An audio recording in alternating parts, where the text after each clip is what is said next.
Hello everyone, welcome to my channel possible education hub. अगर आप लोग इस चैनल पर नए हैं और अभी तक आपने इस चैनल को सब्सक्राइब नहीं किया तो सबसे पहले इस चैनल को सब्सक्राइब कर लीजिए, साथ में बेल आइकन को प्रेस कर दीजिए ताकि आपको लेटेस्ट वीडियो का नोटिफिकेशन जल्द से जल्द मिल जाए। तो चलिए शुरू करते हैं हमारी आज की वीडियो, जिसका टॉपिक है प्ले वे मैथड, जिसको हिंदी में कहते हैं खेल विधि। So let's make it possible for you. बनाते हैं इस मैथड को आप लोगों के लिए संभव। और इसके जो सबसे पहले शुरुआत करते हैं एक्सपोनेंट की। जो इसके एक्सपोनेंट हैं वो है मिस्टर कैल्डवेल कुक, और he was a mathematician. Actually he was the mathematician जिन्होंने सबसे पहले प्ले वे मैथड को की डिस्कवरी की और अपनी बुक लिखी। और इसके अलावा जो एजुकेशन में इसको इंट्रोड्यूस करने वाले थे वो थे मिस्टर फ्रॉवेल।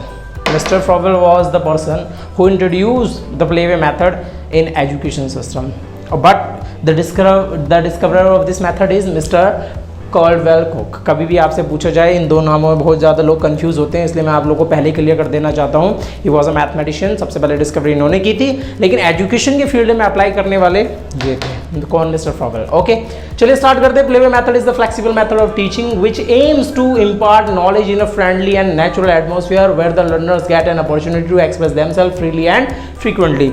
मैंने आप लोगों को समझा रखा है, चाइल्ड डेवलपमेंट में बहुत अच्छे से समझाया है।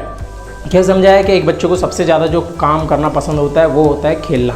जब एक हमारा लर्नर है उसको, आज भी आप लोगों के लर्नर की बात छोड़िए, एक बच्चे की बात छोड़िए, आपको भी कहीं ना कहीं कुछ ना कुछ खेलना पसंद है, चाहे वो किसी भी फॉर्म में है, चाहे वो कोई सा भी गेम क्यों ना हो।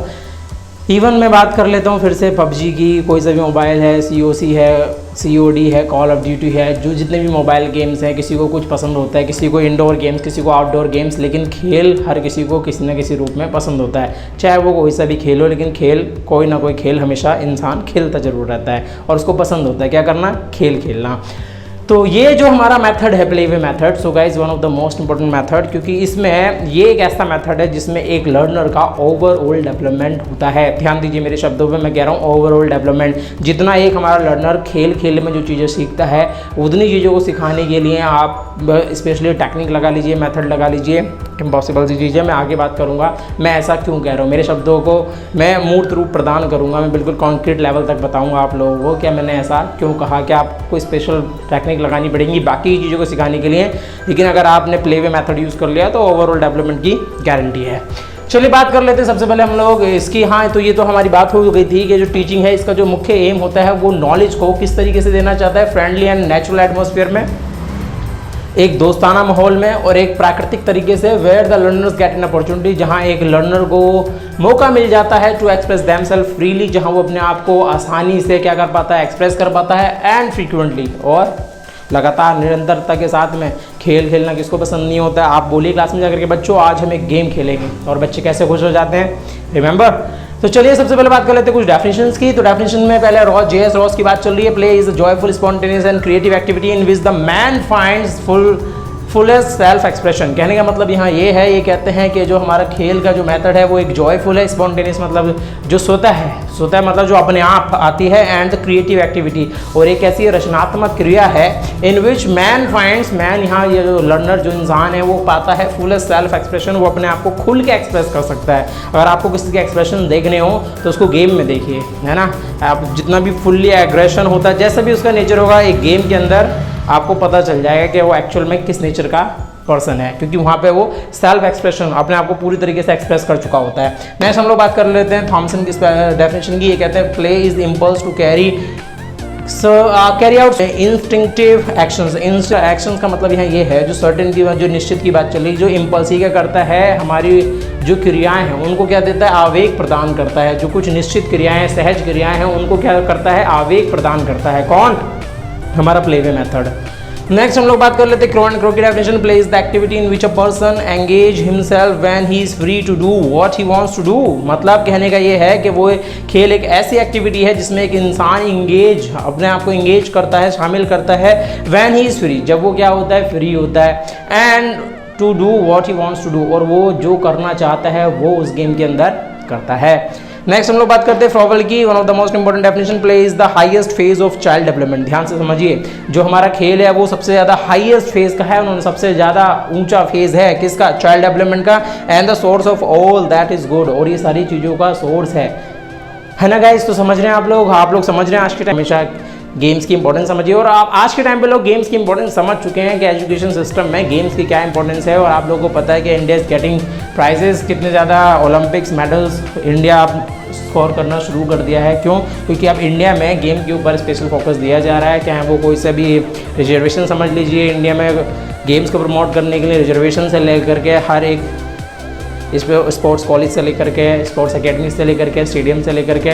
सारी चीज़ें बन चुकी हैं। हाँ, और आप लोगों को पता है हमारा जो राष्ट्रीय खेल है इसी बीच में, जो हमारा राष्ट्रीय खेल नेशनल गेम है वो क्या है, हमारा हॉकी है। लेकिन हॉकी की हालत धीरे धीरे अब थोड़ा बहुत इम्प्रूवमेंट होना शुरू हो गया, लेकिन उस लेवल का उस पेस का इम्प्रूवमेंट नहीं है जितना होना चाहिए। चलिए आगे बात करेंगे इसमें importance of games in education. हम लोग देख लेते हैं अलग अलग अप्रोच प्ले वे मैथड की, कहाँ कहाँ किस किस क्लास में किस तरीके से लगाया जाता है। सबसे पहले बात कर लेते हैं प्ले वे फॉर किंडरगार्टन और प्री प्राइमरी। गाइस ध्यान दीजिए, प्री प्राइमरी की बात चल रही है, प्राइमरी की बात नहीं कर रहे। We are not talking about, we are talking about pre primary, मतलब प्ले स्कूल की बात। आज के टाइम पे प्ले स्कूल्स जो है कितने खुल रहे हैं आप लोगों ने देखा होगा, ट्रेंड में है आजकल प्ले स्कूल्स। सबसे पहले बात कर लेते हैं इम्पार्टिंग नॉलेज। तो इस कंडीशन में क्या होता है, प्ले वे मेथड के द्वारा प्री प्राइमरी और किंडरगार्टन लेवल पर नॉलेज को इम्पार्ट किया जाता है। खेल खेल में बच्चों को सिखाया जाता है और उनको पता भी नहीं चलता कि खेल खेल में वो कैसी चीज़ों को सीख गए हैं। चाहे वो काउंटिंग द नंबर्स कैसे सिखाते हैं, वो लोग एप्पल्स को काउंट करना सिखाते हैं, मतलब ऐसी ऑब्जेक्ट्स के साथ में अबेकस के साथ में हाथ में अबेकस पकड़ा देते हैं, क्या समझाने के लिए, कैलकुलेशन को सिखाने के लिए। तो ये सारी लर्निंग की बात चल रही है, इंपॉर्टेंट नॉलेज। सेकंड बात हो रही है अनप्लान्ड, उनकी जो एक्टिविटीज़ होती हैं वो अनप्लान्ड होती हैं। अगर बच्चे का, आप ये नहीं कह सकते कि बच्चे का अगर मन कर रहा है किसी दूसरे गेम को खेलने का तो आप बच्चे को रोक नहीं सकते। मतलब आपने तो प्लान किया था नहीं आज बच्चों को बॉल्स के साथ में एक्टिविटी करानी है, बच्चे का मन है अगर बच्चे को बॉल नहीं खेलना, उसको कोई और चीज़ अट्रैक्ट कर रही है तो मतलब वो कर सकता है। इसलिए यहाँ पे कंडीशंस ये होती हैं कि प्ले वे मेथड में चीज़ें प्लान नहीं होती, वो अनप्लान्ड होती हैं। थर्ड ये बात करते हैं इवोल्यूशन रूल्स आउट। कहने का मतलब यहाँ जब बच्चे का इवोल्यूशन किया जाता है रूल्स आउट, वहाँ पे कोई भी रूल्स नहीं होते हैं। हर किसी का अलग अलग लेवल पे, अलग अलग स्केल पे क्या किया जाता है, इवोल्यूशन किया जाता है, जिसमें कोई भी नियम कानून नहीं होते। इवोल्यूशन का कोई नियम कानून नहीं होता। किस कंडीशन की बात चल रही है, प्ले वे मेथड की बात चल रही है, किंडरगार्टन मेथड पर, किंडरगार्टन लेवल पर, और दूसरा हम लोग प्री प्राइमरी लेवल की बात कर रहे हैं। Okay guys, I hope this is clear to you. अभी मैं इस कॉमन पॉइंट को, दोनों में जो कॉमन है उसको बाद में डिस्कस करते हैं। अब आगे हम लोग बात कर लेते हैं play way for primary and secondary level.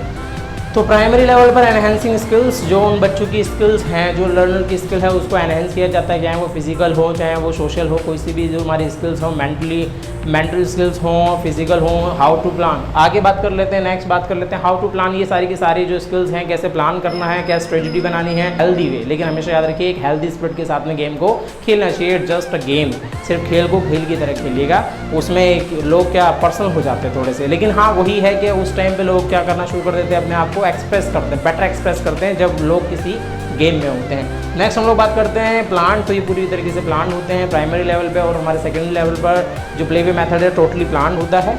Third बात करते हैं इंक्रीज द सोशलिटी। और आपको पता है कि इस लेवल पे जो सोशलिटी की जो हमारा समाजीकरण है वो प्रक्रिया कहीं ना कहीं एनहेंस करती है, बढ़ती चली जाती है। नेक्स्ट हम लोग बात करते हैं इंक्रीज द स्टैमिना। और जो हमारा जो लर्नर है इस कंडीशन में उसका स्टैमिना हर किसी तरीके से क्या हो जाता है, इंक्रीज और बूस्टअप हो जाता है। दोनों में कॉमन की बात कर लेते हैं तो इन्जॉयमेंट दोनों को मिलता है, चाहे वो बच्चे किंडर लेवल पे गेम को खेलें या प्राइमरी या सेकेंडरी लेवल पर खेलें, दोनों को एंजॉयमेंट है, फ्लेक्सिबिलिटी है, आसानियत है, मतलब फ्लेक्सिबल है, लचीलापन है। जिस गेम को चाहें वो अपने फील्ड ऑफ इंटरेस्ट के हिसाब से चूज़ कर सकते हैं। फ्रीडम ऑफ एक्सप्रेशन, और अपने पूरी तरीके से एक्सप्रेस करने की आज़ादी मिलती है एक गेम में, चाहे वो कुछ भी हो, XYZ किसी भी गेम की बात चल रहे हैं। प्रॉब्लम सॉल्विंग है, आपको पता है कि प्रॉब्लम यहाँ पे भी सॉल्व की जाती है, प्रॉब्लम यहाँ पे भी सॉल्व की जाती है। एक गेम में डिफिकल्टी लेवल धीरे धीरे क्या होता चला जाता है, इंक्रीज होता चला जाता है ना। नेक्स्ट हम लोग बात कर लेते हैं रिफ्लेक्टिव है, पूरी तरीके से क्या करता है, रिफ्लेक्ट करता है चीज़ों को, प्रतिक्रिया देने के ऊपर प्रतिक्रियाएं जो दी जाती हैं, प्रतिक्रियाओं में एग्रेशन हो जाते हैं, लोग एग्रेसिव हो जाते हैं। अपना जब अपना रिफ्लेक्शन देते हैं तो मतलब हमारी बॉल पे आप लोगों ने देखा ना, किसी न किसी की बॉल डाली और उसके बाद फिर अगली बॉल पे 6 पड़ता है, किसी को विकेट मिल जाता है। तो ये सारे का सारा रिफ्लेक्शन के तो गेम है। नेक्स्ट हम लोग बात कर लेते हैं सोशल, और ये हमें सामाजिक बनाता है। तो इस तरीके से हम लोगों ने देखा दोनों में प्ले वे मेथड, किसमें किंडरगार्टन में और प्री प्राइमरी लेवल पे, और हमारा प्राइमरी और सेकेंडरी लेवल पे। हाँ इसमें एक चीज़ और यहाँ नोट डाउन कर लीजिए, यहाँ की जो चीज़ें होंगी, जो इवोल्यूशन होगा इसका, वो पूरा का पूरा कैसा होता है, वो अकॉर्डिंग टू रूल होता है, वो अकॉर्डिंग टू रूल मिलेगा गाइस आप लोगों को, है ना। यहाँ पे जो चीज़ इवोल्यूशन होगा वो रूल्स के, मतलब यहाँ पे आपको नियम कानून सीख लिए जाते हैं। यहाँ बच्चा, यहाँ इवोल्यूशन की बात यहाँ ये इससे भी लगा सकते हैं आप लोग कि यहाँ बच्चों को गेम्स के रूल नहीं सिखाए जाते हैं। यहाँ बच्चों को रूल्स नहीं पता होते हैं, जैसे चाहे वो वैसे कर सकता है। यहाँ रूल्स और रेगुलेशन उसको नहीं पता होते हैं, लेकिन यहाँ धीरे धीरे बच्चा क्या करना शुरू कर देता है, प्राइमरी और सेकेंड लेवल पे हर किसी गेम का उसको रूल समझ में आने लगता है कि किस गेम में कौन से रूल होते हैं, किसको क्या करने से क्या होता है। और गेम्स हमेशा किसके साथ खेलने चाहिए, रूल्स के साथ खेलने चाहिए। आप कोई भी गेम खेलिए आपको उसके रूल्स पता होने चाहिए। ओके गाइज, चलिए नेक्स्ट आगे हम लोग बात करेंगे इसके important principle, play way method के इंपॉर्टेंट प्रिंसिपल्स। तो प्रिंसिपल सबसे पहला इसका प्रिंसिपल है डूइंग थिंग्स प्रैक्टिकली। मतलब आप एक गेम के, जब आप अपने लर्नर को एक प्ले वे मेथड में लेकर जाएं तो आप प्ले वे मेथड में सिर्फ बच्चों का एंटरटेनमेंट या बच्चों की जो लर्निंग है वो सिर्फ बता के नहीं कर सकते हैं। आपको क्या करना पड़ेगा, टोटली प्रैक्टिकल थिंग है। आपको जो भी गेम आप बता सकते हैं, लेकिन आपको क्या करना पड़ेगा, वो बच्चे को अगर सिखाना है तो वो गेम जरूर खिलाना होगा। मतलब ये नहीं कि एक्चुअल में आप लोगों ने फुटबॉल ऐसी होती है, ऐसी खेली जाती है, ऐसा होता है, ये सब बता दिया कि बच्चों आप तुम्हारा गेम पूरा हो गया और आपने शॉट मार दिया, आप कहानी सुनाने बैठ गए। ऐसा नहीं हो सकता। प्ले वे मेथड में आप लोगों को डूइंग थिंग्स प्रैक्टिकली, चीज़ों का प्रैक्टिकल करवाना होता है। नेक्स्ट हम लोग बात करते हैं प्रोवाइडिंग कंडक्टिव लर्निंग एनवायरनमेंट। और आपको क्या करना पड़ेगा, जो एनवायरनमेंट है लर्निंग का वो क्या बनाना पड़ेगा, कंडक्टिव बनाना पड़ेगा। मतलब उसको गेम को कंडक्ट करवाने के लिए आपको ऐसा माहौल तैयार करना पड़ेगा। जैसे स्पेशली आप लोगों ने देखा है हमारे करिकुलम में क्या किया जाता है, गेम्स पीरियड को क्या किया जाता है, शामिल किया जाता है। गेम्स रखे जाते हैं, आपको पता है कि स्ट्रेस दूर करने का एक तरीका है। नेक्स्ट हम so guys, learning the things related to the life not to the books by the following instruction, decision making and thinking. कहने का मतलब यहाँ ये है कि एक जो हमारा लर्नर है वो चीज़ों को क्या नहीं सीखता, किताबों से नहीं सीखता, वो किससे सीखता है, वो चीज़ों को लाइफ से सीखता है। जब जैसे आप लोगों ने देखा होगा कि अगर जो दो पर्सन जो हमारे हैं, जो क्लास में जो हमारे दो लर्नर हैं वो इतने फास्ट फ्रेंड हैं, लेकिन जब जैसी फील्ड में जब पहुंचते हैं, खेल के मैदान में पहुंचते हैं और अगर अपोजिट टीम्स में सामने खड़े हैं एक दूसरे के,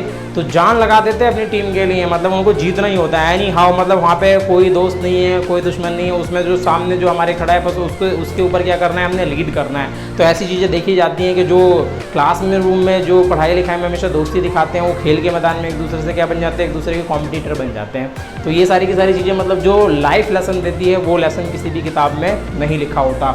और इसमें क्या होता है, फॉलोइंग द इंस्ट्रक्शन। और जब एक बच्चा गेम में होता है वो इंस्ट्रक्शन को फॉलो करता है, रूल्स और रेगुलेशन को समझता है और उनको फॉलो करने की इंपॉर्टेंस समझता है,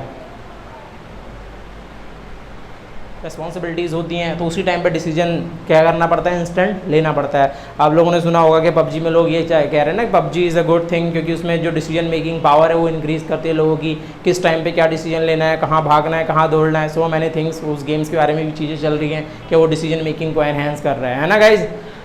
नेक्स्ट हम लोग बात कर रहे हैं किस चीज़ की, थिंकिंग की बात चली। तो थिंकिंग का मतलब वहाँ पर सोच के माध्यम से वो चीज़ों को आगे लेकर के जाता है। मतलब उसकी जो सोचने की पावर है, जो उसकी थिंकिंग पावर है, वो क्या कहीं ना कहीं क्या करती है, एनहेंस करती है।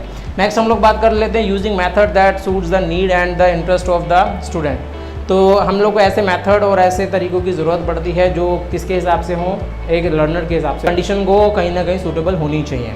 नेक्स्ट हम लोग बात कर लेते हैं giving the opportunities to the express themselves freely and frequently. और बच्चों को आज़ादी मिलनी चाहिए अपने आप को एक्सप्रेस करने की, कैसे, बिल्कुल खुले तौर से एंड फ्रीक्वेंटली, और लगातार मतलब निरंतर वो अपने आप को क्या करते रहें, एक्सप्रेस करते रहें एक पूरे गेम के तौर पे। नेक्स्ट हम लोग बात कर लेते हैं activities to be arrange from the simple to complex. और जो एक्टिविटीज़ होनी चाहिए उस प्ले वे मेथड की, वो ऐसे अरेंज होनी चाहिए कि सबसे पहले जो डिफिकल्टी लेवल है वो कम हो और धीरे धीरे डिफिकल्टी लेवल बढ़ता चला जाए। आप लोगों ने देखा ना, जब वर्ल्ड कप होता है तो धीरे धीरे टीमें ग्रुप ए ग्रुप बी में बांट दी जाती हैं।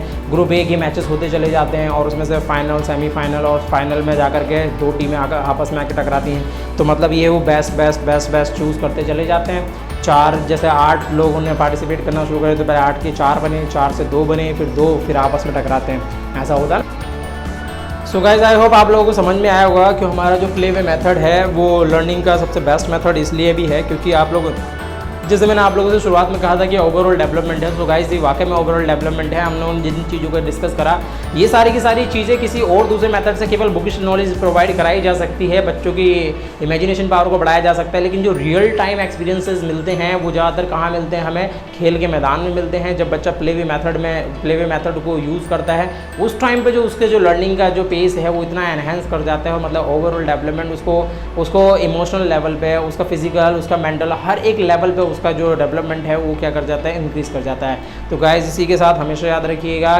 जो वो रिम था उसको तोड़ दीजिए, मिस तोड़ दीजिए। अपने बच्चों को टाइम पे गेम खेलना कितना ज़रूरी है। पहले आप लोगों ने ऐसा सुना होगा खेलोगे कूदोगे बनोगे खराब, पढ़ोगे लिखोगे बनोगे नवाब। आज ये उस चीज़ का क्या हो चुका है, उल्टा हो चुका है। आज लोग कहते हैं, क्या कहते हैं, पढ़ोगे लिखोगे बनोगे खराब, खेलोगे कूदोगे तो बनोगे नवाब। तो गाइस इसी के साथ आप लोग खेलने दीजिए, उनको एक्सप्रेस करने दीजिए अपने आप को। और खेलने से मतलब यहाँ ये नहीं कि 24 घंटे खेलने दीजिए, कहने का मतलब ये है कि हाँ games are so important for a learner. Education में भी गेम्स की इम्पोर्टेंस है और प्ले वे मेथड समझ में आया होगा और आपको गेम्स की इंपॉर्टेंस हमारी लाइफ में क्या है वो भी अच्छे से समझ में आ गई होगी। एक क्वेश्चन आप लोगों के लिए है कि बताइए, कमेंट सेक्शन में आप लोग बता सकते हैं क्या which country is called the capital of games. Capital of games के नाम से किस देश को जाना जाता है। चलिए इतनी हिंट मैं आप लोगों के लिए दे देता हूँ कि वहाँ की 80% पॉपुलेशन पूरे वीक में गेम्स में इन्वॉल्व रहती है। इतना मैं आप लोगों को हिंट दे देता हूँ। अगर आपने वीडियो पूरी देखी है तो आप लोग कमेंट सेक्शन में इसका आंसर ज़रूर देंगे। तो को आज की वीडियो समझ में आई होगी और प्ले वे मेथड आप लोग की समझ में आ गया होगा। और अभी तक आप लोगों ने चैनल को सब्सक्राइब नहीं किया तो सबसे पहले इस चैनल को सब्सक्राइब कर लीजिए, साथ में इस वीडियो को शेयर कर दीजिए हर जगह और लाइक करना बिल्कुल भी मत भूलिए। तो आप लोगों से अगली वीडियो में, तब तक अपना और अपना ख्याल रखिए। जय हिंद, जय भारत।